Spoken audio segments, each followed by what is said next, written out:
ஆவணி மாதம் பிறந்தவர் யாரு? ஆடும் வினையை ஒழிப்பது யாரு? ஆதவன் வணங்கும் தெய்வம் யாரு? பூமியை தாங்கும் புண்ணியன் யாரு?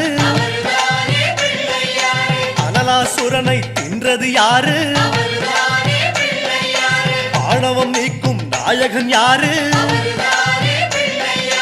முப்புரி அணிந்த மூலவன் யாரு? அவரும் வாழ்வது எங்கே கூறு?